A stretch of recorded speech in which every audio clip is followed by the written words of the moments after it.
we have two keynote speakers, and each one is going to bring in really unique perspective about the way advertising, whatever way you may define it, what is advertising?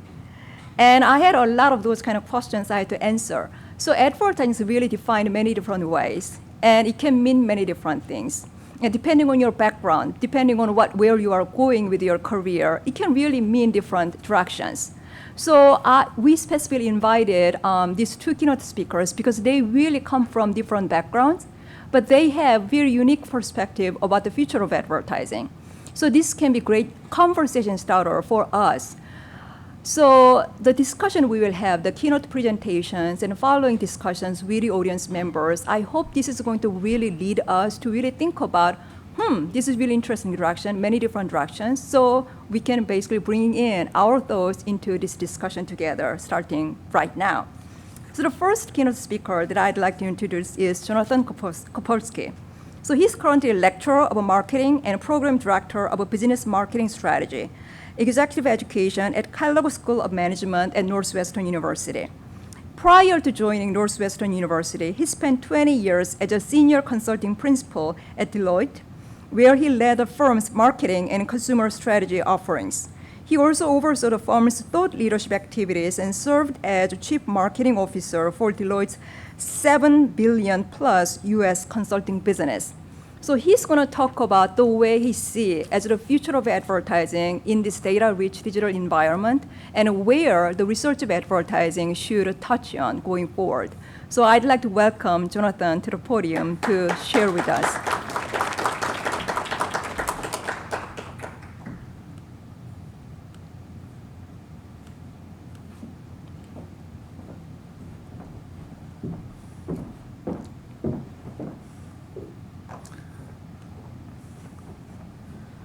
Okay, so good afternoon. So I'm delighted and humbled to be here. So back in July, I was teaching a class for students from Singapore Management University, and I had my colleague Ed Malthouse come in to speak to them. He says, I have a favor to ask. And actually, I thought the favor was he wanted to get paid for giving the lecture. But in fact, the favor was, would I give a keynote to this group? And I said, sure, I'll be happy to do that. And it turned out that this week was just an absolutely awful week for me. I started a week ago, a Tuesday, back in Chicago, where I had 6 hours of classes. Then I was in a conference all day yesterday at Kellogg, and now I'm here in the best place, Minneapolis, and I'm delighted the weather is as nice as it is. So when I was asked to do this presentation, I teach now at Northwestern, and I am, Stewart said, I'm a student again because it's humbling for me to be a teacher. All of those you who have spent your careers in teaching, you have learned some of the things I've learned over the last couple of years since I retired from Deloitte. But I'm going to give you a perspective of somebody who has spent years as a CMO, both at Deloitte and at a company called CCH. And I'll give you a perspective of somebody who spent the last 40 years in and around advertising, media, and marketing businesses. So the context, I'll start with a little bit of personal background about myself, then I'll give you my perspective of how I think advertising marketing has changed over the past 40 years, and then talk specifically about how technology has changed marketing, advertising, and everything else. And then I'll leave with at least my thoughts about, from a research perspective, some of the things that keep me up at night and keep me worried. So the guidelines I got from Jisu was small little issues like how will advertising change in the next 10 years, how advertising will work in the future, what are some of the disruptors around the corner, and what are some of the questions that advertising scholars should consider for research and education. So just to give a little bit perspective, so 1980, so almost 40 years ago, I joined a company called Time Incorporated. They published something that some of the more mature members of the audience may remember, which is magazines. And in those days, if you went to work for Time, you thought you were just at the top of the world because we published Time and Life and Sports Illustrated and People. And that was, millions of issues of these things every week. And I worked, briefly as a financial analyst and then really thinking about the future of technology, about how we published our magazines. And little did we know at that time that the magazine business today would be a vestige of what it was back in 1980. So I left there and I went to my first consulting gig. I was at a company called Booz Allen Hamilton. I became a partner there. And many of my clients were media and advertising companies. So I actually worked on the formation of an organization called Omnicom. So it came together as DDB, Needham Harper Steers, and Doyle Dane Bernbach, which is DDB, and then one more, BBDO.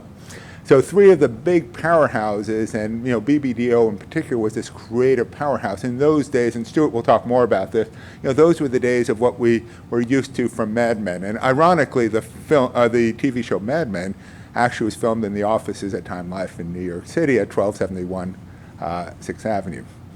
And one of the issues that we dealt with the merger of Omnicom was, why did it make sense to bring all these things together? Because you had advertising, you had all these other below-the-line businesses. And one of the things that we believed was the hidden gem in that whole merger was a company called Rapp Collins Marcoa. Now, I know my colleague Tom will know that company, but they were a database marketing company. And we've said that the future is really going to be around something called relationship marketing. And we wrote this article published in the Journal of Business Strategy. I sent it to one of Tom's colleagues, Jerry Reitman. We had a chance to meet, and that was 30 plus years ago, and Tom and I have known each other since then, and that's what got me ultimately to Northwestern. So I left after I became partner at Booz Allen Hamilton, came to a company called CCH. So CCH is a professional publishing and software company. In 1996, we sold it to Wolters Kluwer. Those of you from Amsterdam may recognize the name Wolters Kluwer, but it's a major Dutch based publishing house, but then global in its nature. And there was a lot of consolidation around professional publishing between Reed Elsevier, what's now Thomson Reuters, and Wolters Kluwer. And there I was a chief marketing and sales officer. So we dealt certainly with how we went to market, but unlike a lot of what we sometimes think about with advertising, was B2B, not B2C. And after we sold it, I took a year off. I was going to go up to Vermont and sit on a hill and contemplate my future, but my wife needed more shoes. So I went back to work, and I wound up at Deloitte, and I spent 20 years at Deloitte and retired from there in June 2017. And I spent the first 2/3 of my career at Deloitte helping clients deal with marketing, advertising, branding, sales strategy issues, and then at some point became responsible for all of our publishing and thought leadership activities, so what we would think of today as content marketing. And then moved from that, I was asked by our CEO to become the CMO for a $7 billion plus US consulting business. And I retired, and then I had a chance to join the faculty at Northwestern. So was an adjunct there for 2 years, and I joined the faculty 3 years ago when I retired. And I teach classes in marketing technology, marketing new products and services, as well as a class B2B at the executive education program over at Kellogg. And I've had a chance in my career to be involved in a number of research activities. So about 11 years ago, published a book called Brand Resilience, which was about the issues facing companies in terms of brand risk. And if you go back in time, we worried about things like people writing things on Twitter or Facebook and so forth, and what the impact was of social media. And then just this past April, some friends and colleagues and I published a book called The Technology Fallacy at MIT Press, based on 16,000 plus surveys, which was about how people adopt different technologies. So one of the things which I've seen in my career over the last 40 years is the intersection of technology and marketing and where that will lead us. And I've had a chance since the foundation of the Spiegel Research Center at Northwestern with Ed and Tom to be on the advisory board, and I've also been a sponsor for some projects. So I'm going to share with you a theme which has really, to me, this is my favorite quote in the world. And you may recognize the individual on your left. That's Condoleezza Rice, who was the Secretary of State. Before that, she was the provost at Stanford University. And she said something in a speech to the Organization for Security and Cooperation in Europe in 2007. And it was, that which once seemed impossible, in retrospect seems inevitable. That which one time seemed impossible, in retrospect seems inevitable. And what that meant to me and means to me is it's very hard for us, at least for me, to predict what might happen in the future. Because sometimes, we have the benefit of, well, of course it made sense that Apple should be in the phone business and have these smartphones. But I was around in 2007 thinking, what business does Apple have competing against companies like Nokia and Motorola and all these companies that are no longer in that phone business? So I think we've got to be very careful when we think about handicapping the future, because the future may look very different than what we think of today. And for those of us who have long histories, when we do remember that history, we can sometimes see the threads of what exists today, but we can also see all those things that disappeared over the last 40 years, like Blackberries, for example, which at one time seemed to be dominant players. So I would just encourage you, as we think about what goes on in the future and the future of advertising, let's not be too blinded by this persistence of some very successful things, which may obscure some things that, and I'll talk about those at the end, that I think are going to be the big things, but who knows? So if I think about the last 40 years, a couple of strands that I see. Number one is, I was one of those people who said to Jisu, so what do you mean by advertising? Because to me, advertising is very much about, it used to be about putting in magazines or TV, mass market types of things, and now, increasingly programmatic advertising. But as a marketer, the money I spent on advertising was actually a very small portion of my total budget, particularly in the world of B2B. We spent, for example, a lot more money on content marketing, which was our own marketing efforts versus advertising. So I said, what do you mean? So Jisu sent me about 16 articles to read, and I actually read through all those articles. And the very first article, this is from the Journal of Advertising, I think in 2016, the very first article in that batch was, lo and behold, from Don Schultz. So Don Schultz is one of our colleagues at Medill, and many of you know Don because Don was really sort of the grandfather in many ways of integrated marketing communication back in 1991, really kind of coined that title for our program, which went from advertising to IMC.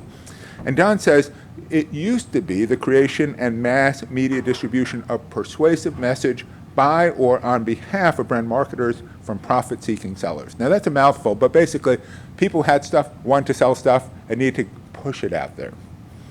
So then back in 2016, there was an article in the batch by Dahlgren and Rosengren, and they had this fairly innocuous brand-initiated communication intent on impacting people. So that covers a lot of stuff.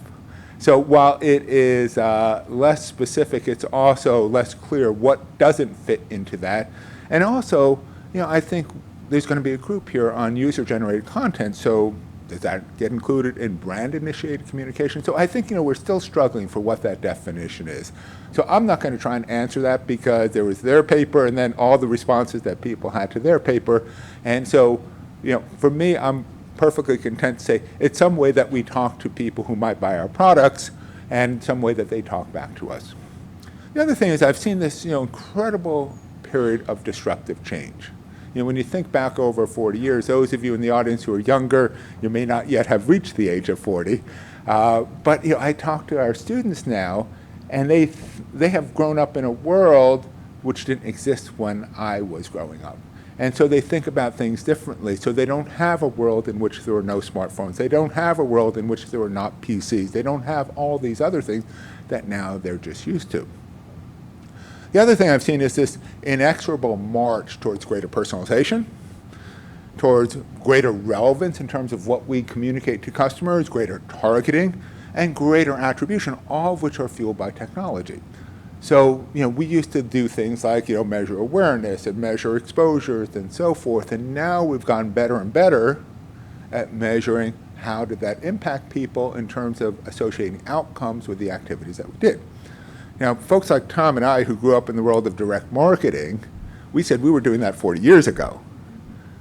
What's changed, though, is more and more that we can do it with a broader number of types of media than we were 40 years ago. Because 40 years ago, it was very much focused on the realm of sending out direct mail and doing direct TV advertising. Now it's across a broad set of reasons. So personalization, relevance, targeting, and attribution are all things which seem to have moved along tremendously.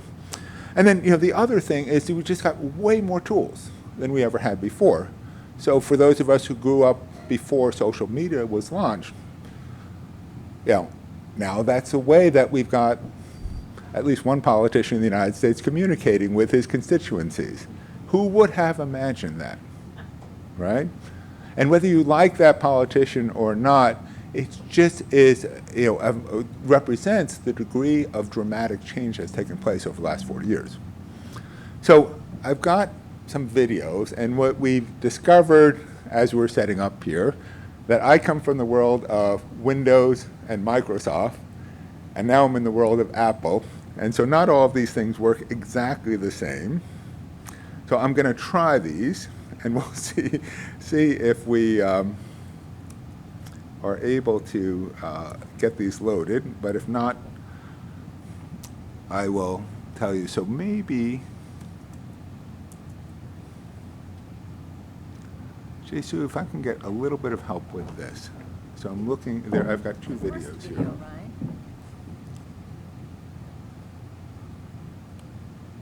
This is the first video, that's the right? first one. Okay. Okay, so this is the first video I want to share with you. Now, how many of you are familiar with the story of the Wizard of Oz? Okay, good. So when I was growing up, back in the day when we had TV, every year they would play right around Thanksgiving, Christmas time, the Wizard of Oz. And you would, this was before, for those of you younger in the audience, before we had streaming, before we had on-demand and so forth. So you would wait to see this thing. And you may remember at the beginning of the movie, so Dorothy meets the wizard, but the wizard at that point is like this traveling medicine kind of show. And she goes into her house in Kansas, and all of a sudden the cyclone hits. And her house, and this is, look, this is pre-computer simulation effects and so forth, so this is pretty rudimentary, but I just want to play this because I want you to pay attention to what happens at the very end.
So look, in my mind, this is a metaphor for the world that we're in today, right? We go with Dorothy in her house spinning around, and it would look a lot better with the computer capabilities that we have today.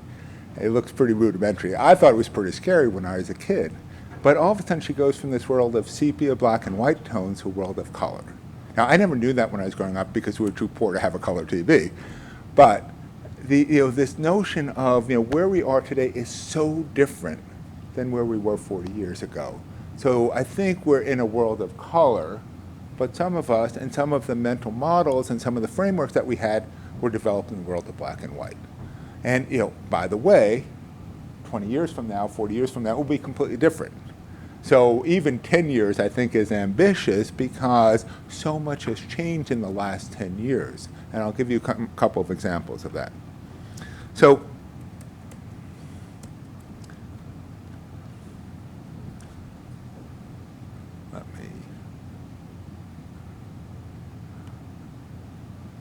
we had embedded videos, but so The other thing is that we've had this march, towards, personalization, towards relevance, and so forth. And I want to show you this. It turns out that it's actually a commercial, and it's from IBM Watson.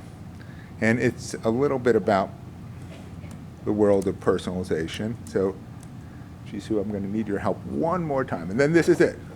Then you're relieved. Okay. It's right here.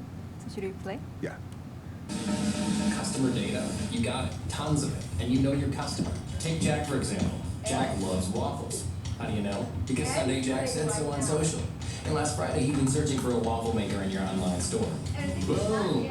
Now you're ready to talk to him. Because you know Jack. Except, Jack was actually just carving up for a 5K at the end of the week. He's not so much a waffle freak as a fitness freak. But you already assigned him to a target audience, so you're still talking to him about all things waffle. Jack deletes the email without opening it, and then he ignores your SMS, and closes your ad. So you don't know Jack. And to give Jack an experience that would have actually been right for him, you should have had an AI-powered platform that connects all your data to show that he's not obsessed with brunch, he's obsessed with running. You also would have known that Jack is actually Jacqueline. If your marketing can't make sense of your data, you don't know Jack. So that was an ad from IBM Watson talking about their capabilities. But the thing which is interesting if you look at the ad is how many of us have been on the receiving end of advertising which seems well-intentioned and is trying to be relevant to us and trying to hit us at exactly the right point in our customer journey, when in fact it is just intrusive, it's annoying, and it just isn't right. So let me just, okay.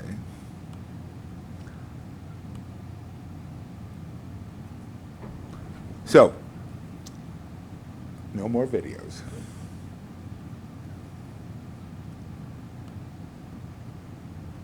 So I want to share with you, if you think about all the new technologies and platforms, and how these have come about. So in the upper left-hand corner is the oldest thing on this page, which is the IBM personal computer.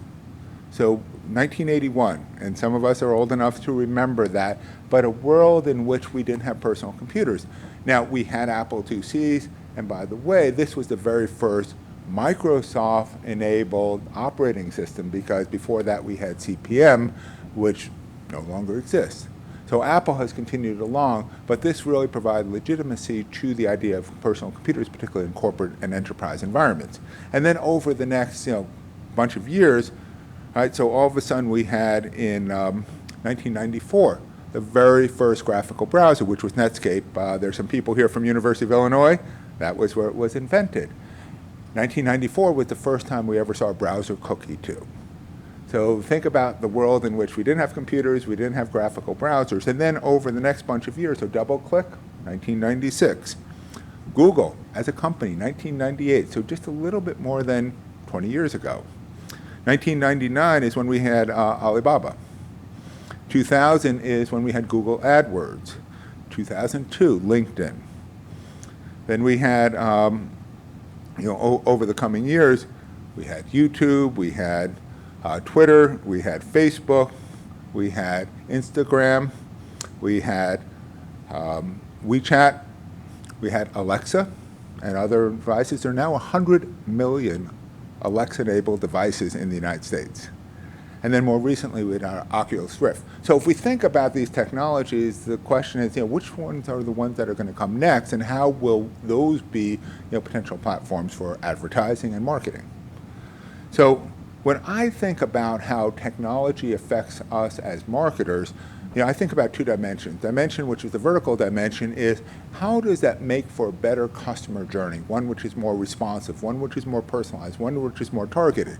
And when it works, boy, I, as a consumer, feel wonderful about that. And when it doesn't work, then I feel like Jack in that commercial who's getting advertising that doesn't seem particularly relevant. The other thing that I think about is on the horizontal dimension, the set of processes and workflow that I have, right? So now, instead of having this army of people sitting at my agency which are doing media, Now I can do it through programmatic advertising, by the way. Now maybe I don't even need the agency, and Stewart will talk about this, because now I can have my DMP and DSP all of interfacing with somebody else's ad network and ad server, and automate that process of what used to be fairly intensive from a labor standpoint and from a cost standpoint.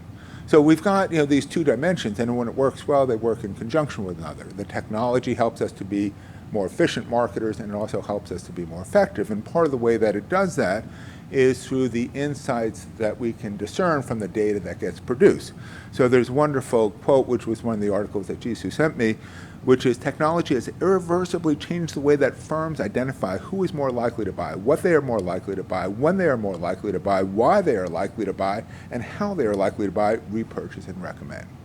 So we're getting smarter and smarter and smarter about our consumers as a result of the data that becomes part of that digital exhaust that we're capturing through the various technologies that enable us to purchase and buy advertising. Now, the other thing that this technology has done is disrupt all these players, right? So this is a picture of Albert Einstein that appeared on the cover of Time magazine. But when was the last time you saw a Time magazine?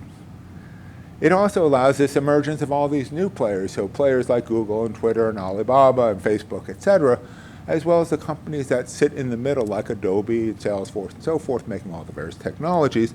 And it creates entirely new value networks. So the networks and the ecosystems and the infrastructure and the processes. So I teach this class in marketing technology, and my students are supposed to figure out what DMP is and DSP and SSP and et cetera, because all these technologies that didn't exist 20, 30, 40 years ago.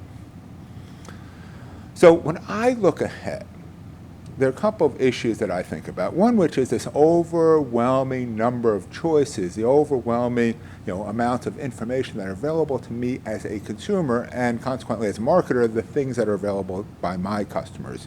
And there's a wonderful book, if you haven't seen it, The Paradox of Choice by Barry Schwartz. It's over 10 years old now. He's also got a bunch of TED Talks and so forth. So highly encourage it. But the essence of the paradox of choice, which many of you know, is the more choices we have, the less likely we can make a choice, right? Because we get overwhelmed by the number of things that are confronting us. So how do we pick and choose among these things? And particularly when categories are new, or we as a consumer are new to a category. The second thing which worries me is about customer loyalty. I was brought up at a time when we thought about loyalty to products, and there was a wonderful article by A.G. Lafley, the former CEO of P&G, and Roger Martin, the former dean at the University of Toronto Business School, called, Is Customer Loyalty Overrated? And what they said is, a lot of times what we think of as loyalty is just habit. So how do we think about overcoming, these habits that people have? Because when I go into the supermarket, or now particularly when I go into Amazon, I don't look for every single ketchup and try to optimize among the choice of ketchups. I go and I grab the bottle of Heinz. Now when I go to Amazon, even more so, because it's telling me you should buy Heinz because this is what you bought last time. So how, as marketers, do we deal with the fact that now so many of our customers have habituated to the existing set of choices that they've made, and how do I get them to try something different? Third thing is, right now, I don't think that VR and AR are critical components of advertising, but maybe they will be. Right now, there are a lot of people doing things with conversational marketing, chatbots, and so forth, and the best use cases for certainly chatbots has been in the customer service side, but I wonder how will that affect marketing. And then we've got, of course, that we're all familiar with, and particularly those of you from Europe, all the growing concerns about privacy, legal restrictions, and so forth, and will cookies disappear in the future, and will that change? So when I think about the research that I would love to see about, there are three things that are on my mind. My friend Ed Malhouse turned me on to recommendation or recommender systems. So where do those fit in the whole process of navigation, of choice, of selection, and marketing? Who's going to own them? And how will the people own them monetize them? So I certainly look at Amazon. There was an article in the journal last week about Amazon's focus and recommendation systems. So will that fundamentally change? Instead of us blasting out messages trying to persuade people, now they'll navigate their way through recommendation systems. The second thing I think is interesting is these conversational interfaces, and I talk both about chatbots as well as voice-first devices like Alexa and Google, et cetera. How will those change things? And right now, this is one of these things where when I talk to people say, oh, that's goofy, I don't think so. I believe, particularly those of you with the computer science in the audience, we have made tremendous strides in natural language processing over the last 5 years. And so the intelligence in those voice-first devices in terms of recognizing people and so forth. But now, with voice-first devices, we get another layer of information about our consumers, which is their emotional states. So whether it's tenor, voice, and so forth. So now if somebody is trying to navigate their way through a complex set of choices, now I can understand much more about what their emotions might be and how do I interpret that. So we talk about sentiment analysis, primarily for social media, but where does sentiment analysis fit relative to conversational interfaces? And then the third thing is, what does the world look like if we go to a cookie-free future? How will we do the personalization? How will we do targeting? How will we do the attribution? And what will replace cookies if that's the world that we move into? And how does that impact and change the ecosystem and all the value networks that have existed built around cookies? And if you remember, 1994. So it's not a technology that's particularly new. It's been around for 20 plus years and goes back to the same company that brought you the first graphical browser, which was Netscape. So, thank you very much for your time today. In the world of the future, my IBM Windows world will work perfectly with an Apple's world. But I'd like to leave you with this thought of what Condoleezza Rice said, which is, you may look and say, well, those things like Alexas and so forth, those are like, kind of cute little toys, but they're never going to affect it. They will. They will. So just remember what at one time seemed impossible, in retrospect seems inevitable. Thank you very much.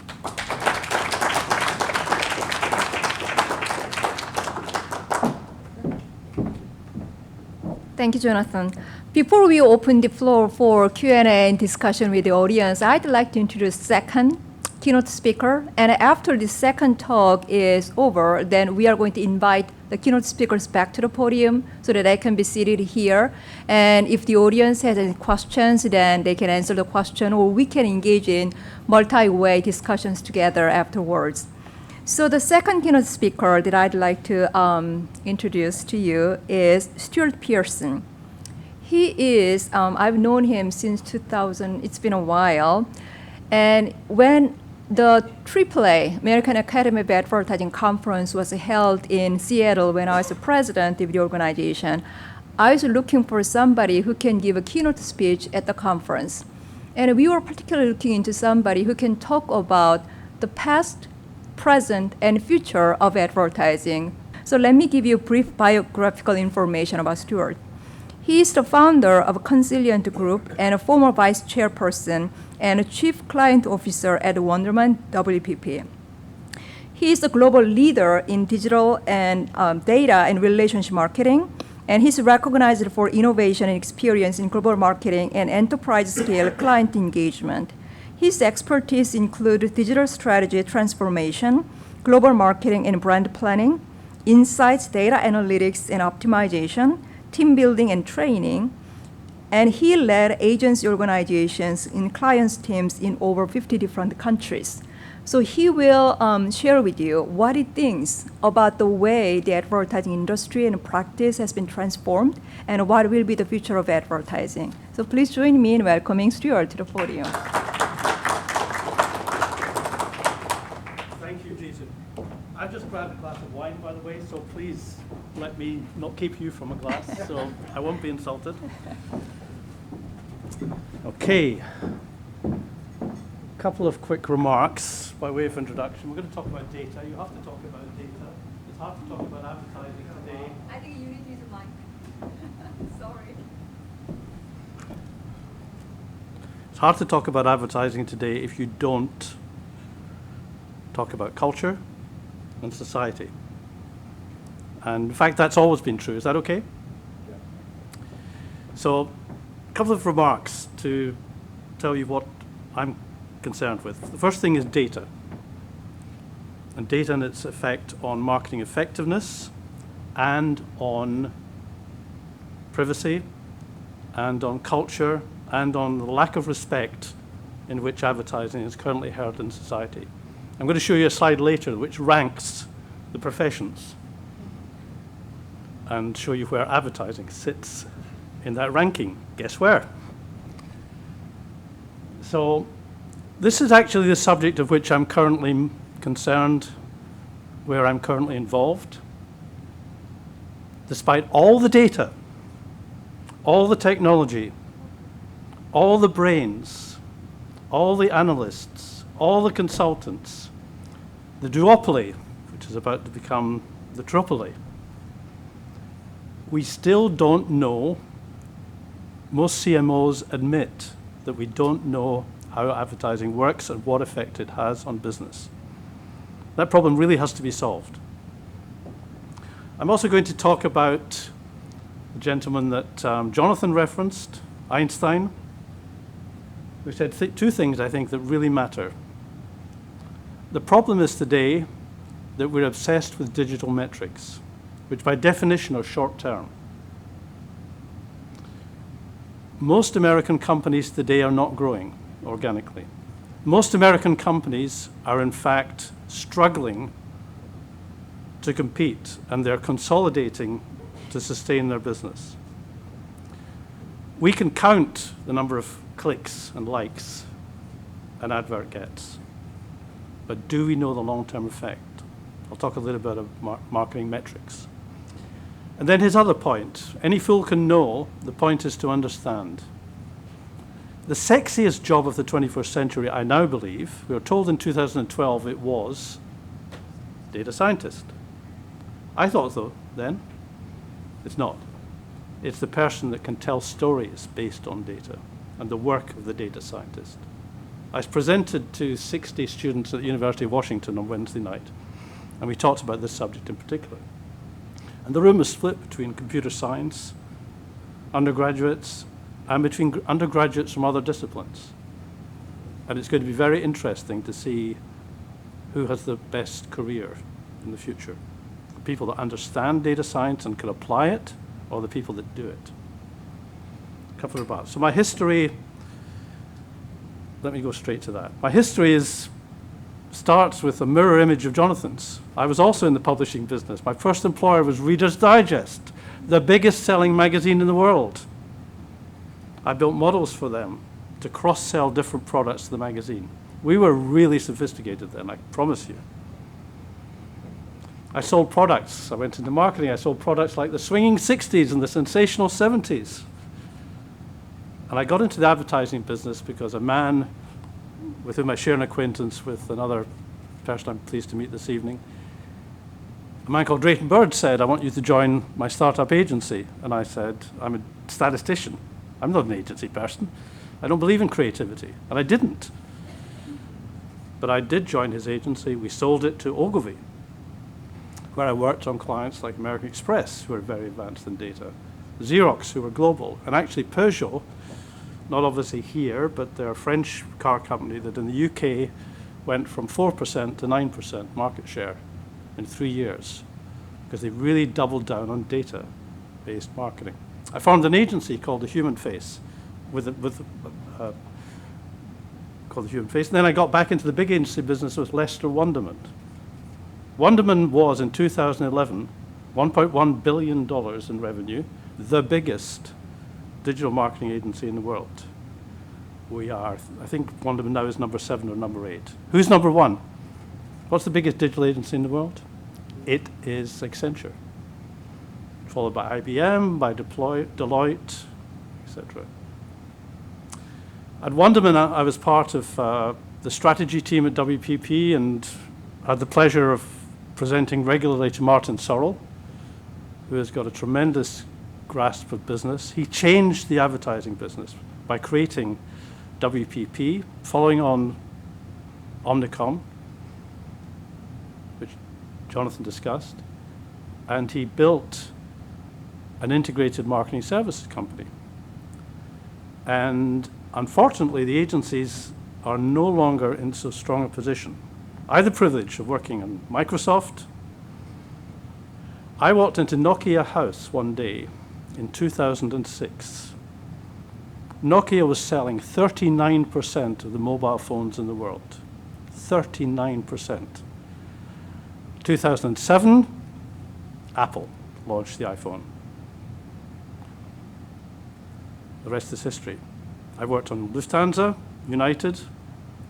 I worked here with Best Buy, fine company. Coca-Cola, Adidas, and Shell. And these experiences all taught me one thing in particular. They taught me the value of brands. Remember, I came from stats, from behaviors. And that is one of the things that I think is an eternal debate in the world of advertising and agencies.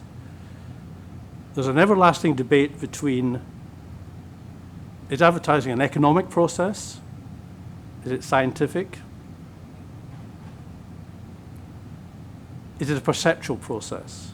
Is it about psychology and beliefs? This article actually was published in 1959. And in a sense, nothing has changed. That debate still continues. This man, Claude Hopkins, was the original genius of advertising. I once told Martin Sorrell that Claude Hopkins made more money than he did out of advertising, which dollar like for like was actually true. Claude Hopkins practiced his trade before the First World War and between the wars. He wrote a book called Scientific Advertising, published around the 20s. And he said, from our desks, we sway millions. And they did. They created categories. They, perhaps this is reprehensible, but they persuaded women to smoke. Those of you who watched Mad Men will know that story, and it's true. Lucky strike. I haven't got in this presentation, but there's some really interesting advertising that shows women recommending smoking to their daughters. That was the culture then. But they were very powerful. But look at the second quote, which comes from a book called The Hidden Persuaders. This was the reaction they provoked. They were talking about privacy then, a concern then. So nothing in sense has changed. Now, here are the real madmen. Jonathan talked about Omnicom and BBDO and DDB in particular. On the left, you have Bill Bernbach, who believed in creativity and originality. He created some iconic advertising. He launched Volkswagen in the US with this advertising. So counterculture, so differentiated. If you like, my major influence came from the man on the right, David Ogilvy, whose agency I joined. And he was about systemizing knowledge. He created things called magic lanterns. If you got a magic lantern published in the Ogilvy world, it was a really big thing. It would be how to launch new products or how to target customers. And we tried to, across the Ogilvy world, we tried to create that knowledge and learning and apply it across our clients' business. So these two worlds are still in debate with each other. Advertising in the golden age, I won't play all these commercials. I see someone yawning. But everyone knows this ad. This was the iconic Coca-Cola Hilltop ad, played at the end of Mad Men. It was a real campaign.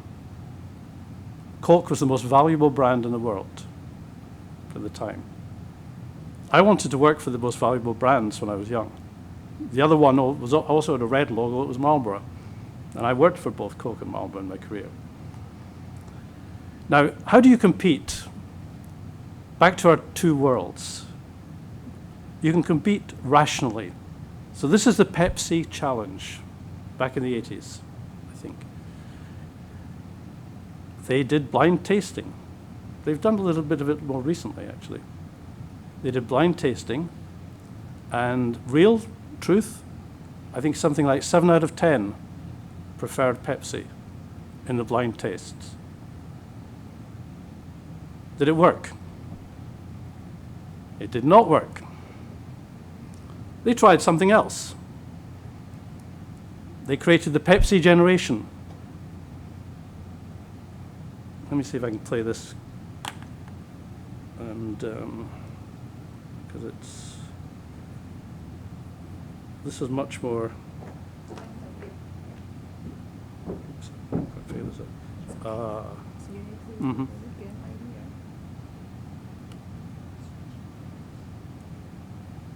Okay, that's plain.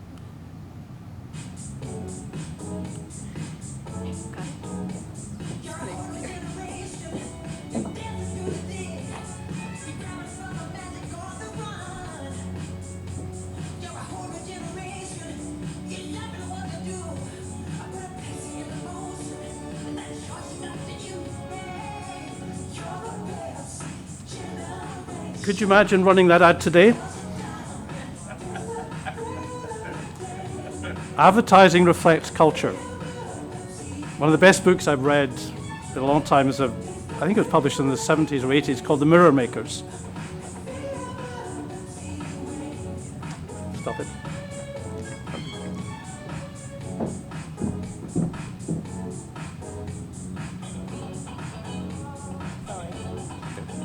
Okay, so let's small.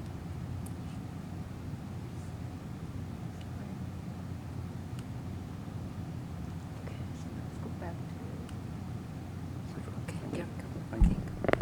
So again, you see two attacks. One was more behaviorally driven, one was more emotionally driven. Did this work? Did the generations work? It worked a little bit, but it didn't work. Why not? Actually, science explains it. Another book I'd recommend is Thinking Fast and Slow. How many have read it? Good. That, I tell everyone, and I used to tell all my team, read this book because it really tells you to consider how decisions are made. Now, in the moment, you may think Pepsi tastes better, but emotionally, what happens when you go and buy your cola, when you take it home to your family, when you sit down with your friends? You choose emotionally. You stay with the brand that's your heritage, that your parents, you drank with your parents, you give to your kids. That's why emotion, and this is what I'd like to inject into the conversations and the metrics. Jonathan, picking up on what Jonathan said about NLP, understanding what people say, what people write, how they feel about brands. Tremendously important. Look at the two images on the right. We were actually involved in a very small way with the Share a Coke campaign, which started in Australia and put consumers' names on bottles. It tells you something about the difference between Coke as a marketer, as a better marketer than Coke as Pepsi. Now, we all know this is not the business to be in. Coke are today superb marketers. Marketing is not going to save them. They have to diversify as a business because sugary drinks are the tobacco of today. And this actually affects every category we've analyzed in the last couple of years. For example, we've twice analyzed data from companies who are getting attacked by the honest company. Do you think people believe the products of the honest company are better than the products? They're not. They're not winning on product, they're winning on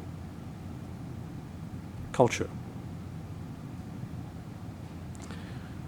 Here's a campaign from Burger King that was voted the most effective in 2019 to date. Anyone see this campaign? The Whopper Detour. So this really used technology. There was very little advertising behind it. They used the Burger King app, and they sent an invitation through the app to consumers to say, go to a McDonald's. In fact, the geofence McDonald's, who have far more stores than Burger King, and said you can have a Whopper for, I think it was 1 cent. And so people went to McDonald's. They filmed them, and the The content became the campaign. People turned up at McDonald's and said, "Can I have my 1 cent Whopper, please?" And of course, McDonald's was confused, and they got some really interesting footage of McDonald's people saying strange things like, "Well, we haven't got it, but it's better than what we do sell," which was a nice win for Burger King. And then what they did was they sent them to the nearest Burger King. Now, the technology behind this campaign was very significant. Do you think this is going to help Burger King sell more long term? The figures on the right are the brand value of fast foods in the US.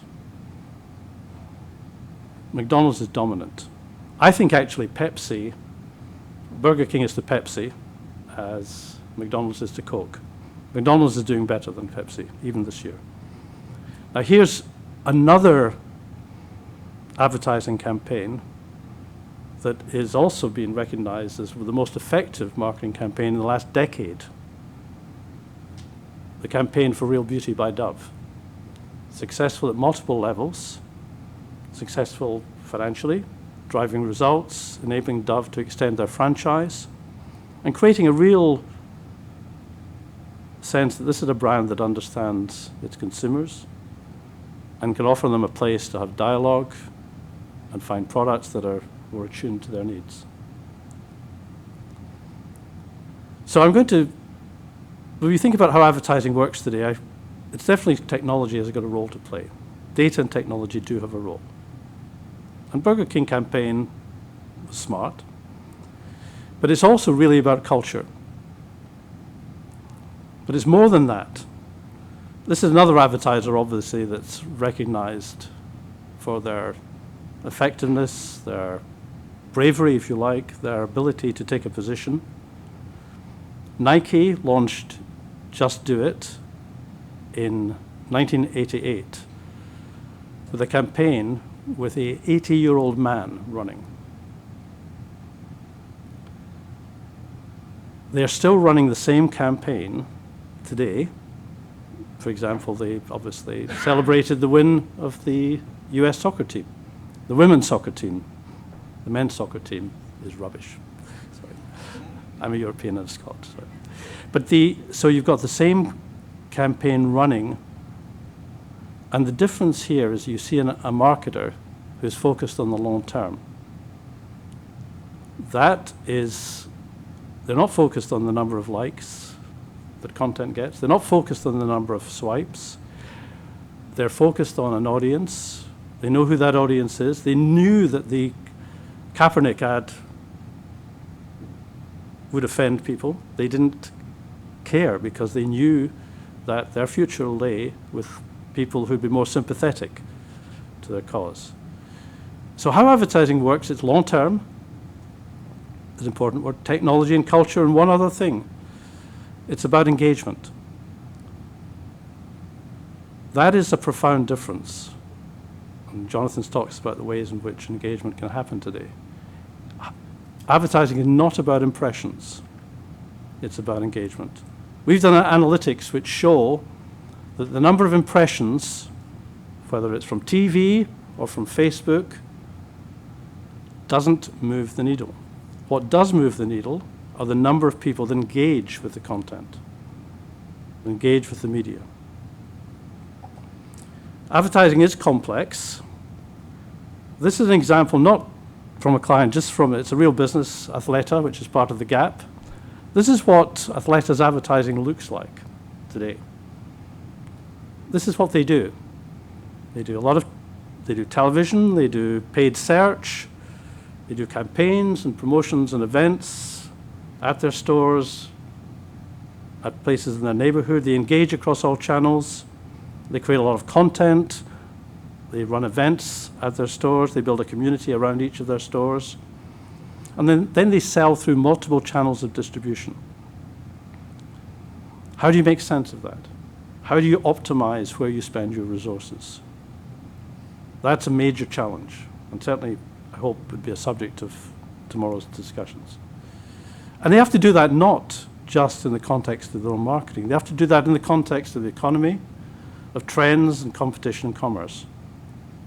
For example, what's now called the athleisure sector is growing fast. So maybe athleisure is not unusual. The whole sector is growing fast. They have to do it in the context of the competition from the market leader, Lululemon. And they have to do it in the context of competition from Amazon. What's the future of branding, for example, in a world where Amazon's recommendation engine follows you and then sends brands to you, where Alexa will not tell you the top 10 search results when you do a search. They will give you an answer, narrowing your choice. What's the future of branding? So what's next? I mean, what's next for agencies, I believe, this is a personal point of view. I was in WPP in particular for 15 years. I believe there are four major types of business that will emerge.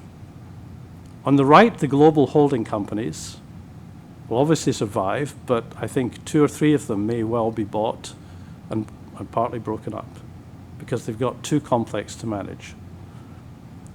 WPP is just sold or selling majority share in Kantar, which was its research function. And you might say, and I thought at the time when I joined WPP, what an asset. Access to people who understood how to discover consumer insights. They couldn't combine behavior and emotion in the same group. Publicis, in particular, has just acquired, they acquired a company called Sapient about 4 years ago, and they've just acquired Epsilon, which is a data company, for $4 billion. They just announced a 20% fall in revenue. So the holding companies are struggling. It's too complex. The powerhouses today are the business consultants selling technology solutions. Accenture, for example, bought Droga 5, which was possibly one of the best creative agencies in the world. The agencies and the forces that I think are going to be a big part of the future, there are still a room for creative agencies. Nike's long-term agency, Wieden & Kennedy, has just been appointed by Ford and by Coca-Cola, who recognize the need for the sort of long-term branding that Nike grew with. And there are companies, design and innovation companies, like IDEO, that are worthwhile watching. And I think everyone in the advertising business really should be doing what this company is called trend watching.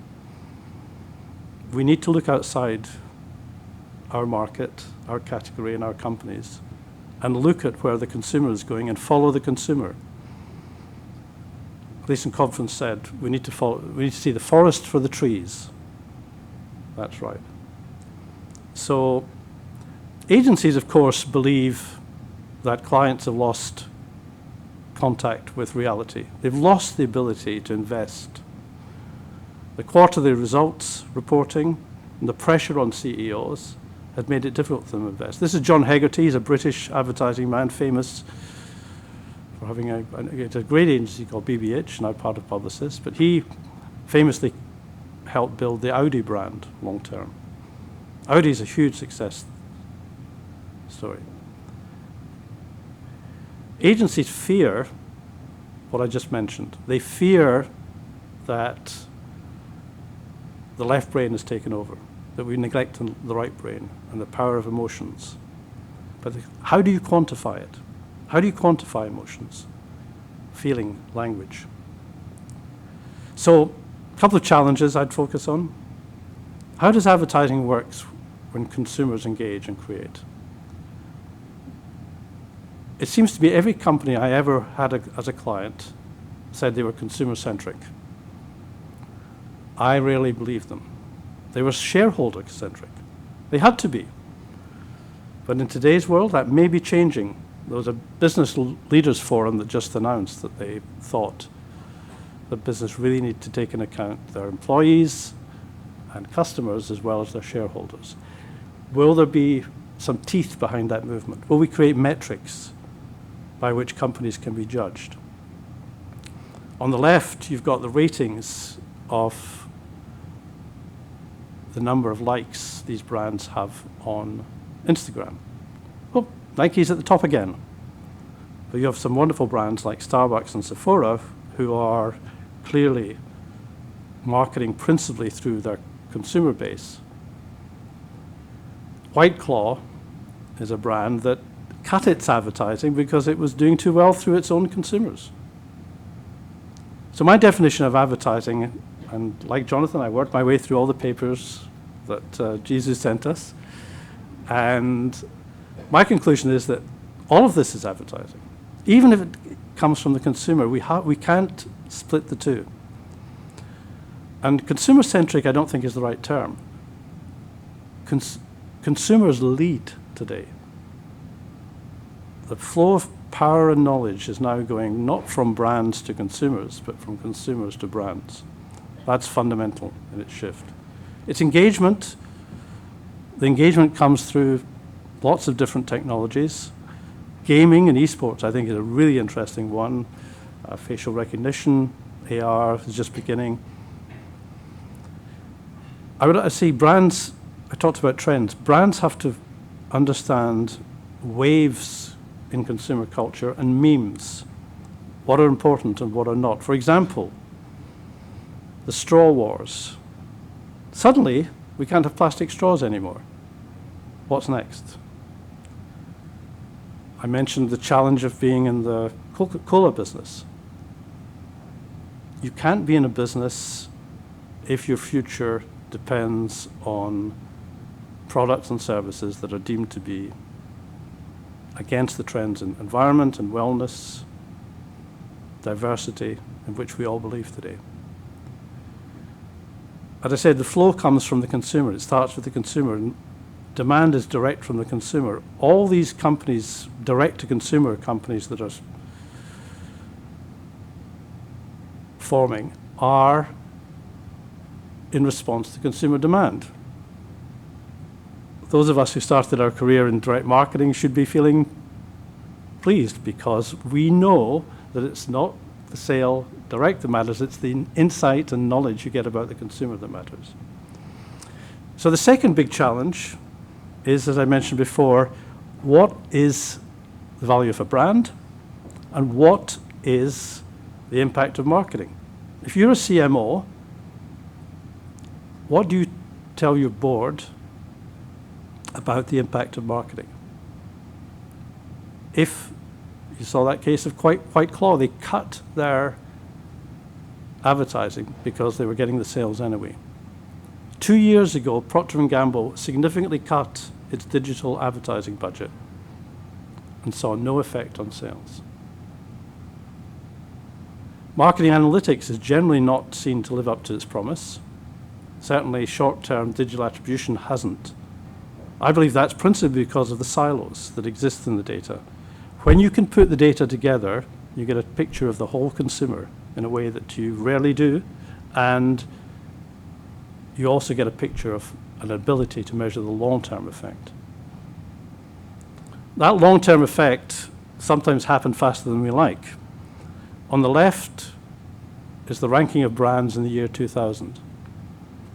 On the right is the ranking of brands in 2018. Nokia, of course, disappeared. GE, who would have thought in 2000 that GE would hardly exist and maybe broken up? Ford, replaced by Toyota and Mercedes.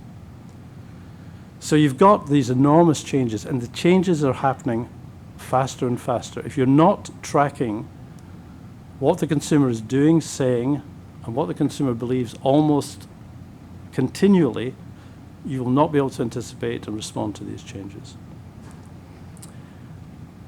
Advertising is a profession. This is the profession I've spent my career in. And look at it. Oops, sorry. Perhaps I should have been an engineer. I could have, actually, my first attempt at a qualification was actuarial science. but I would have been probably an insurance salesman, so that's not much better. That's how people think about advertising. I think we should worry about that. I think we should be concerned by that. I think advertising began with one of the early agencies, which was McCann, saying advertising is truth well told. So all the well-told opportunities we have today are greater than ever before, but we still have to tell the truth. And the key problem with trust is around this idea of surveillance, this reality. Who's read Shoshona Zuboff's book? You should, please. That is, and all the companies that are doing this now are fueled by advertising. And how we get to a position where consumers trust us we trust them, with their data. Significant. Another useful book for the more scientifically minded is The Master Algorithm by a professor at University of Washington, Pedro Dominguez. He asked the question, he says, the most critical question to answer is, who will you trust with your data? You have to be a brand that earns the consumer's trust. This is Hal Varian, who's the chief data scientist at Google. And the way in which Facebook and Google, I promise not to mention their names tonight, and I've just broken my rule, so I'll have to pay each of my interns at University of Washington $10 each. That's the rule. But they have developed a system that extracts profits from our data, obviously. Understanding how that works, how that gives them a compelling advantage now and long term, is very interesting. There's a lot one could say about data, and what data should we capture? What data should we analyze? And there are typically 4 types of data: first, second, and third party. And then this relatively new description of a concept I've always believed in called zero-party data, which is that's data that a consumer volunteers to you. When I was selling the swinging 60s to Reader's Digest magazine subscription, we had no data on the magazine base that we could use to target music lovers, until someone said, at a meeting in Pleasantville in upstate New York, someone said, why do we ask them? So we sent them a questionnaire. And guess what? We asked them what era of music they liked. Hundreds of thousands said 60s. And guess what? We sold profitably 60s music to 60s lovers, 70s music to 70s lovers. Then we modeled it on data, and then everything else worked well. So if you build a position of trust where consumers will give you data, it's a key requirement for the future. But I'd like to leave you with one overriding quotation, another author, not a data scientist, not even a psychologist, not even an advertising person, a writer for the New Yorker called Gia Tolentino. Another book I'd recommend. I mean, she says correctly that the internet used to be a place we went to for privacy. And it could surprise you and feel generative. That's what good advertising does. It surprises you with knowledge about products and services that you didn't necessarily know about, that you learned about, you tried, and you enjoyed. Today, algorithms have removed the capacity for surprise. We get what the data tells us we should get. And that's not what we need. That's not the future of advertising. Thank you.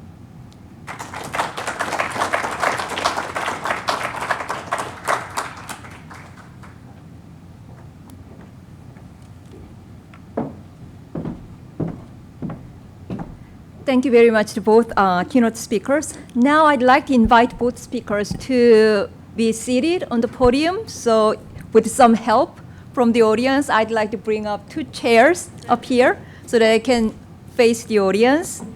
And I'm going to put up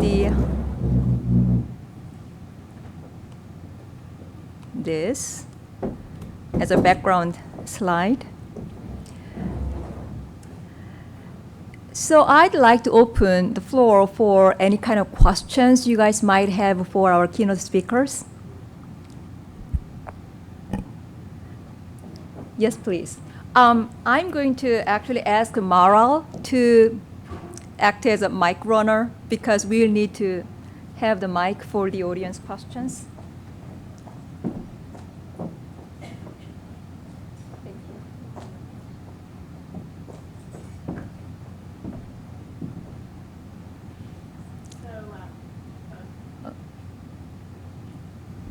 Hello? Okay.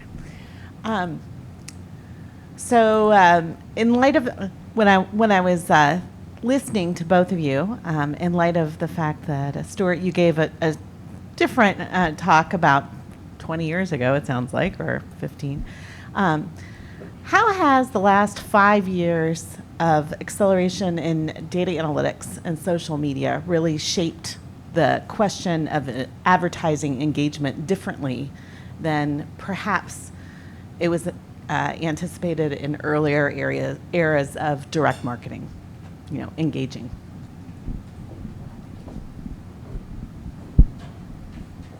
So that we could probably spend a couple of hours here, which I'm sure you'd all love to do, talking about that. But let me try and confine it to two areas. I mean, one, at the Spiegel Research Center, we have this model called the engagement engine.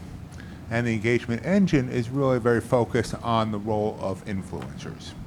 And so traditionally, I think a lot of us have thought about, that sales or marketing funnel. We go from not unaware to, prospects or suspects down to, sold sales.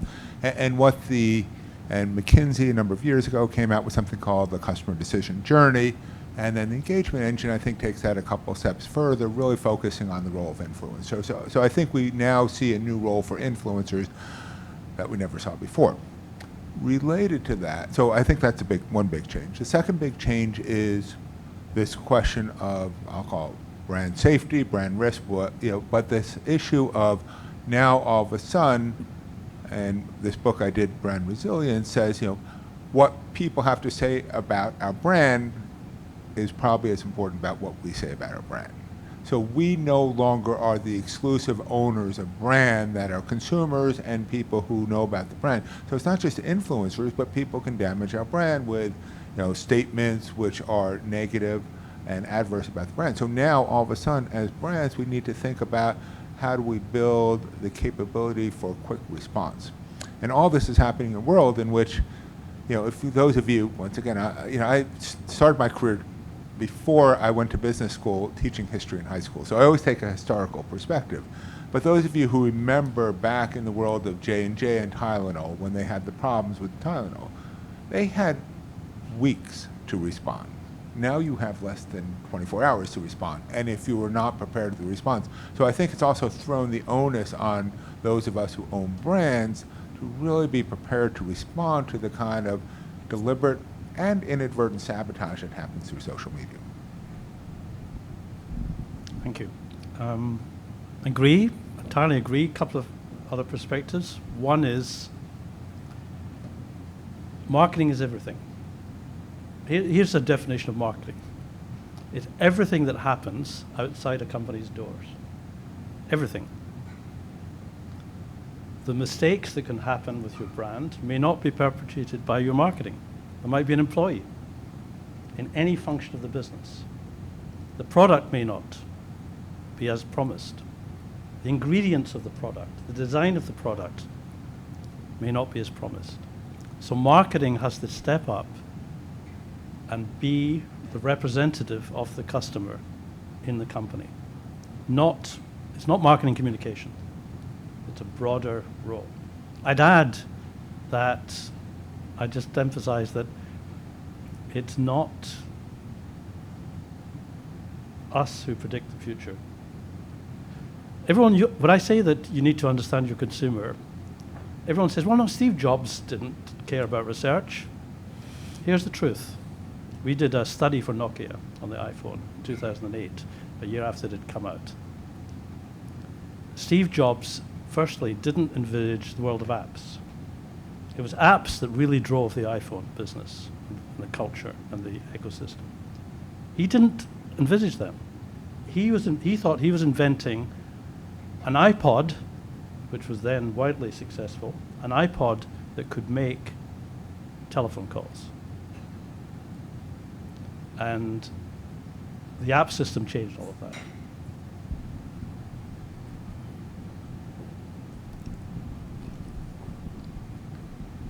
So with today's technology, we have an immense ability to personalize.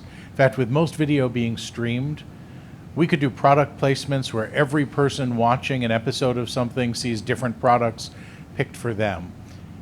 So with that opportunity in front of us, I'd love your perspective historically and how much of that feeling of what Coca-Cola or McDonald's is, or any of these others, function because I'm not receiving it alone and because I have that shared experience with my family, with my friends, and with others around me, and how much of that is threatened if we go too far in the path of personalization.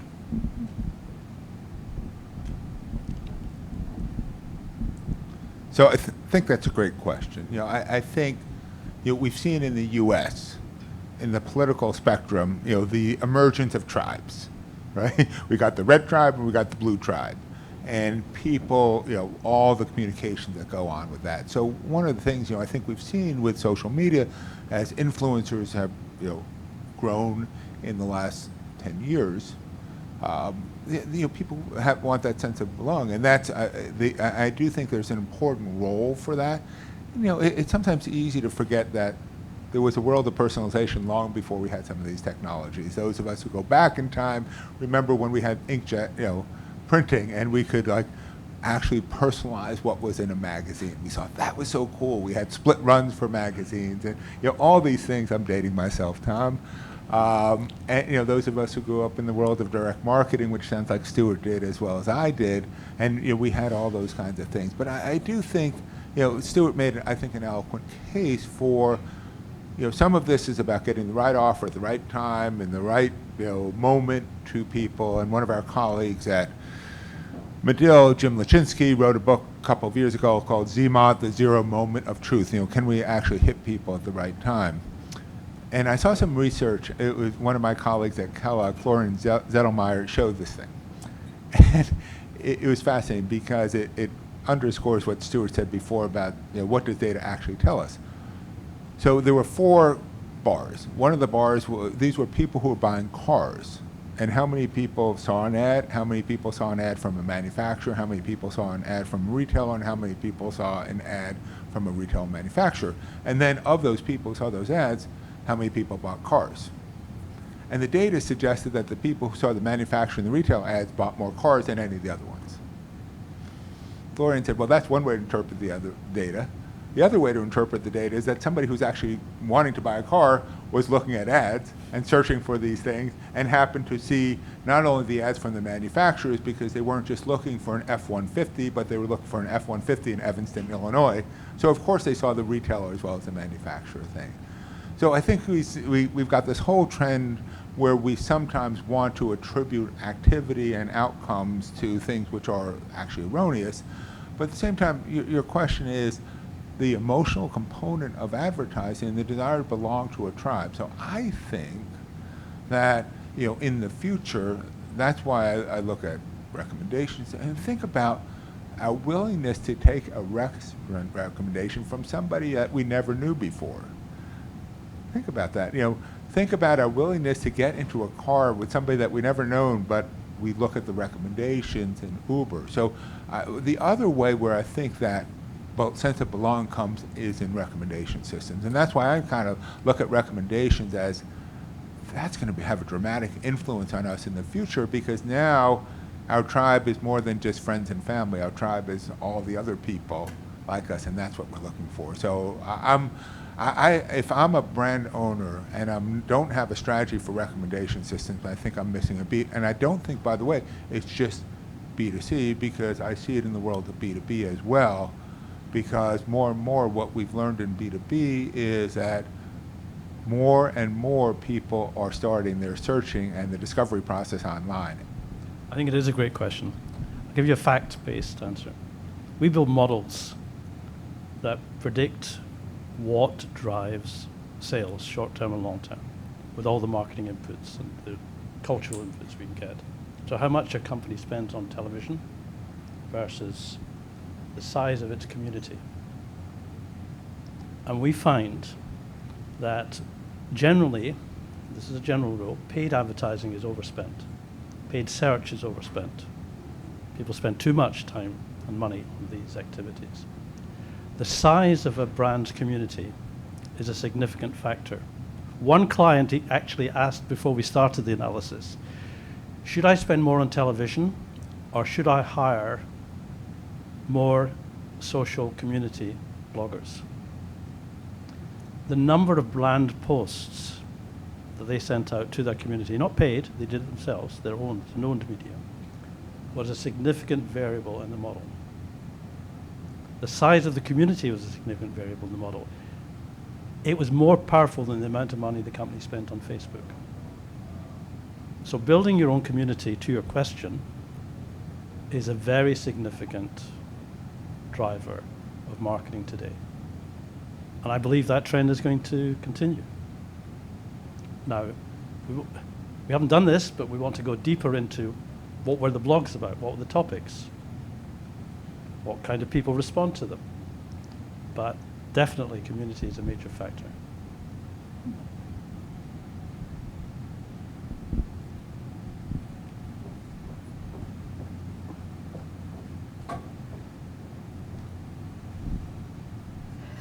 Thinking about the, you guys talk about trust and technology, and fairly recently, I think a couple of major cable companies have announced an initiative where you can now actually individually target households with cable television ads.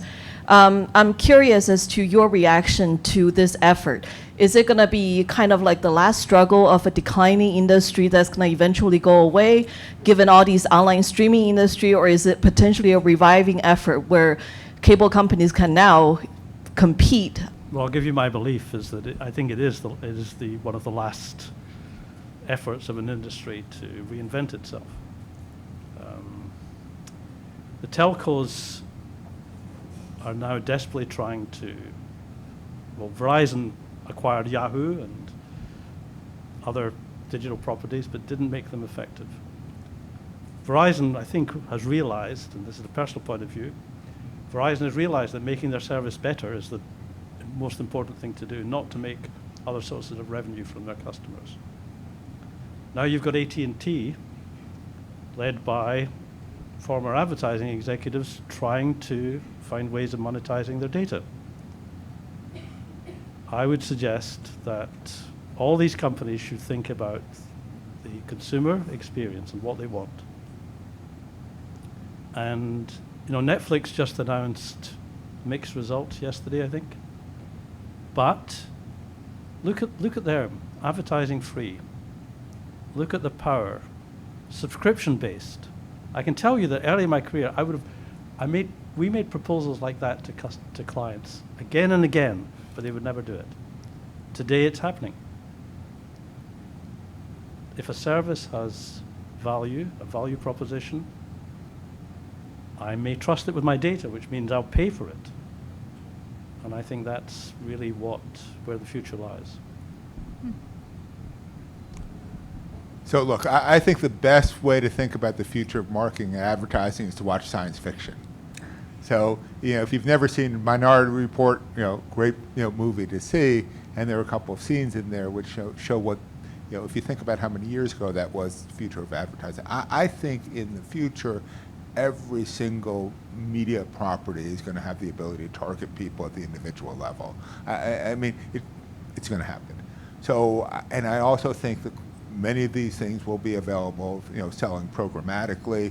So I don't think we're ever going to live in a world in which strong creative disappears and where everything becomes, you know, the equivalent of a call to action, which is buy right now, because I think there are a lot of products and services which are much more complicated in terms of their life.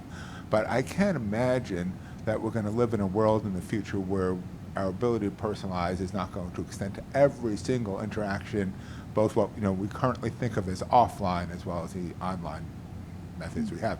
So then it becomes a question, thinking about this group here and the research. So how does that change things in terms of, does it help us with attribution? Does it help us to think about engagement and so forth?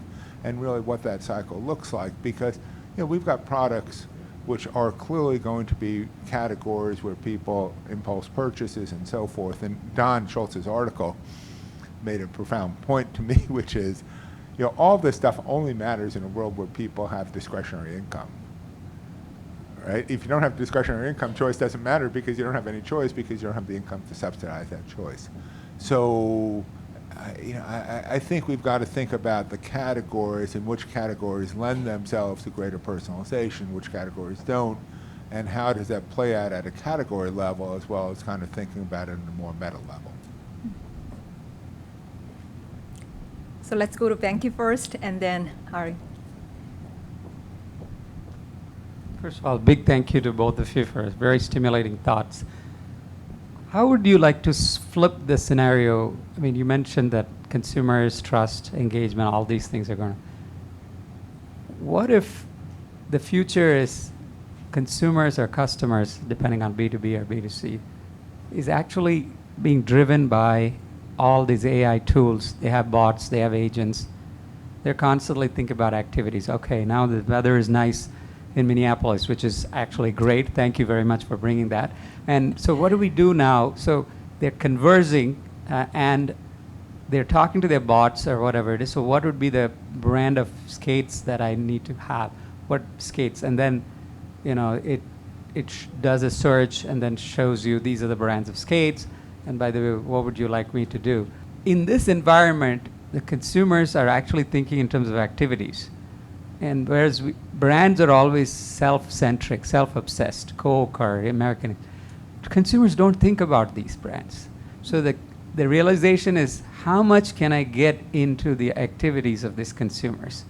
And rather than just trying to communicate creatively, my position, and you have a value, but how many times can I get into these tag? So in other words, it becomes, where all do you appear in the conversation, whether it's voice, video, and what if that's the world we are getting into, which is a technology game. So a brand optimizes which all conversations they can get into and which all relevant ways. So stop worrying about trying to make somebody attracted to your brand or ad. Just try to be relevant, try to be there. And the more you're there, then let the consumers or customers do the advocacy for you. So what if advertising changed to a world where it's all driven by that kind of a scenario? Just a thought experiment for you. So a couple of years ago when I worked on this book, one of the things which I thought was paradoxical was, why haven't the store brands and the generic brands grown more quickly? And why are the values of these brands that Stewart showed grown as quickly as they have? So there seems to be a paradox of brand value is increasing, at the same time brand trust is decreasing, and at the same time, we have the potential to evaluate things more on objective criteria and kind of work our way through it. So I think one explanation is, years ago, we came up with this term satisficing. Herbert Simon, we're not optimizers, we're satisficers.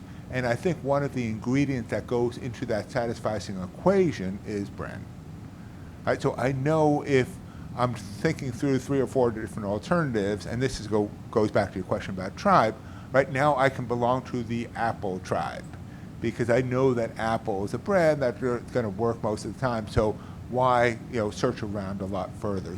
So I do think brands are a convenient way to limit the search process to a smaller set because of both habit that I talked about before, but it's also shorthand for it more than satisfies what my brand requirements are. And I think, if anything, as choices increase, that will still mean that there's a role for brand in this thing, as opposed to we go to this world of completely generic everything, and that's it. Now, of course, look, this is category specific, right? Because there are going to be plenty of things where we've seen the generic versions have just replaced, the branded versions of it. So I think we'll see that in more and more categories. So look at Amazon Basic, but Amazon Basic is a brand. So it's sort of a generic version, but it's also a brand. And I think, Amazon's ability to sort of cross-sell more and more things is partly the diminishment of certain brands, but also the growth of this brand called Amazon. The world that you're suggesting is happening now. We're heading in that direction very fast. Read another book, science fiction, The Warehouse. Or don't read it, it's very scary, The Warehouse. Anyway, that's what's happening now, and that's why I got increasingly disenchanted with the agency business. Because media subsumed creativity in the agency business. That was not why I grew up. We grew up learning to generate insights about consumers and help our clients sell their products. In the future, I think we need to be even better at it. The brands that rely on AI, when Tom Cruise walked through that mall in Minority Report, there was a message from Guinness, if you recall that. Why would he then go and drink a Guinness if he didn't know what Guinness was, if he didn't like it, if he didn't have a perception that it was a superior refreshment? The brand was already built. AI can support an existing brand, but it can't create a brand. And I firmly believe that's what we've lost. And it's no one's fault. It's not the advertising industry's fault. It's the system of which we're part. And only if we change the metrics. If we can find metrics that allow CEOs to say to their board with conviction that if we do this, spend this much money on these products and this marketing investment, in 2 years' time we'll get the payback, that will be a game changer. So the metrics, as always, the KPIs are vital. So ask a question about something that both of you alluded to, both in your responses, but also in your talks. And it's about the situation that Shoshana Zuboff talks about the rise of surveillance capitalism and your example of Minority Report. So if you remember also in Minority Report, Tom Cruise wants to hide, right? So I'm going to ask you a counterfactual question here. And the counterfactual question here is that what if the data pipes went empty? What will it do to the digital advertising industry? Because today, one of the things that I find really complicated about advertising is that it's crucial for free services. Yet a lot of advertising relies on what I would call data theft. Trackers track us. We don't know what they're tracking. We don't know how our data is bundled, transacted, and sold. And yet we get like a 3% discount at some point, right? So the point I'm trying to ask is that if it was computationally feasible to hide, to take the Tom Cruise example, and then for people to sell their data traces in a data market anonymously, it will unlock a lot of the data silo problem.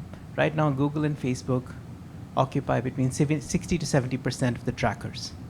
But instead, if there was a single data silo where everybody could sell their data, Google and Facebook would have to come to us.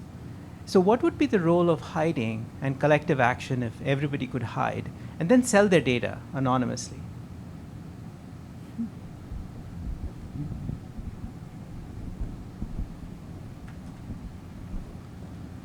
So I'll answer this with a question and a thought, which is, a number of years ago, a former colleague of mine, John Hagel, basically posited an article in Harvard Business Review about the world of the future will be one in which consumers sell their data, and that there's an exchange basically where the consumers own the data, will sell that data, and then in the value that they receive would be more targeted, more personalized, and so forth. But it will be their rights and their privileges about owning that data, and that there will be a monetary exchange that comes with this. And the question is, and I don't have a good answer for this, why hasn't that happened? Why hasn't there been a market for that? Stewart used the term, first-party data and then zero-party data, but why isn't there a market around zero-party data? And I don't really understand that, and I don't know if it's because it's a regulatory framework or legal framework. So I don't know if that's, that's certainly a scenario that we should all be thinking about, is one in which there's a financial market that gets created around data ownership. And maybe that's the next generation, I don't know. But I've been waiting for that, and that's one of those things where I may be waiting a long time before I see that. Well, I can tell you that, picking up from Jonathan's point, that all the big major manufacturers are obsessed today with getting first-party data. They woke up in the last 24 months. They didn't have it. They woke up to the fact that millions of Facebook likes were worth nothing. That the volume of Google searches didn't tell a lot about their marketing effectiveness. So first-party data is absolutely the priority. And the different forms of engagement that we both discussed are ways in which they can get it, if they're trusted. So I think that remains my key point. Your point, I've seen the stuff about creating a market for private data, for personal data. I mean, I'm an optimist. I didn't mention my second degree was in Marxist economics, so I've a view of the world, but I think that would be utopian. But anything could happen, as Jonathan said, anything could happen. It's a really interesting question. But it can't be left to Facebook, Google, and Amazon. So we have time for one more question, so Ju Yoon gets the honor. It was actually a follow-up to Hari's question, because I've thought quite a bit about this. And so just throwing out a little bit of a middle ground, because I also agree that this exchange, especially with the research showing that data is actually not worth that much when you actually ask people how much would you want to be paid for your data. And so that's a debate, right? But what if, like for example, Verizon and AT&T, these companies, right? If they gave me free cell phone service, right? So every month they give me free cell phone service, and I have an app where I build an avatar of myself, right? Because people love to gamify things. But that avatar is an exact representation of myself, or who I project myself to be. And it also collects my location data and all these things, right? And this is true first-party data, and it's completely accurate in exchange for something that company owns that's cost-effective for them to give for free, right?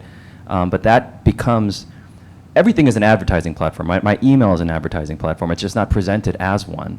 But you present me with something that is literally an advertising platform, and I have a choice that I'm going to engage in this advertising app by giving you my avatar, you give me back free cell phone service or something like that. To me, it seems like this is it's an idea that has merit. But my question to you all, especially because, again, great presentations, you all have great experience in the industry and connections with the industry, is there anything remotely close to this being considered or happening?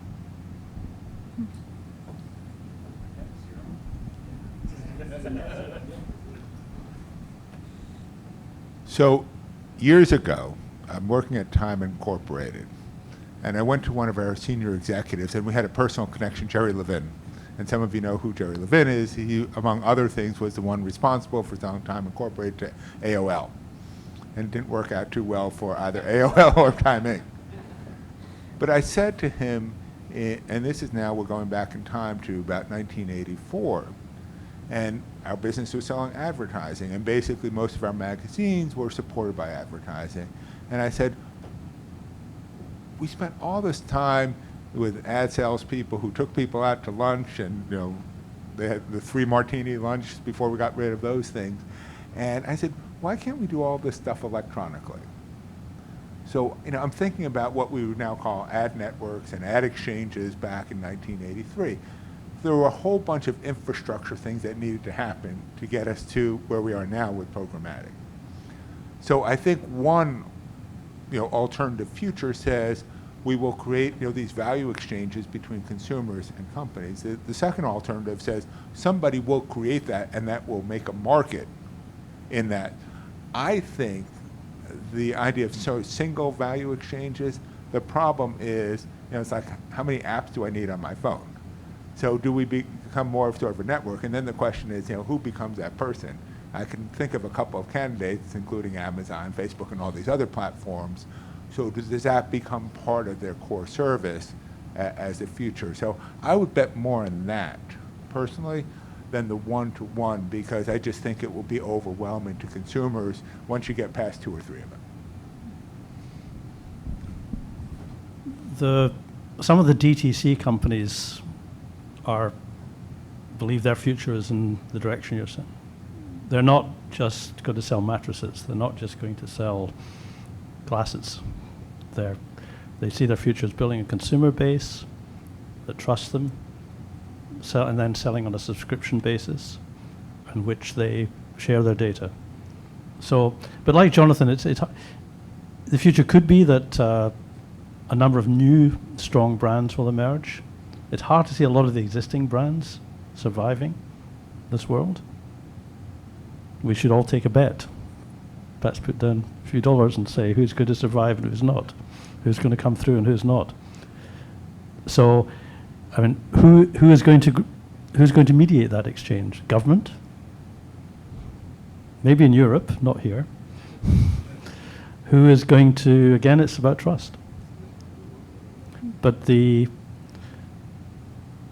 world is too complex, as Jonathan says, for it to be on a one-to-one basis. Fortunately, that's what I tell the brands who say, "Do you think this will work?" And I say, "Up to a point, but not to the point you think it will work." Thank you so much again for the great insights you shared and great questions.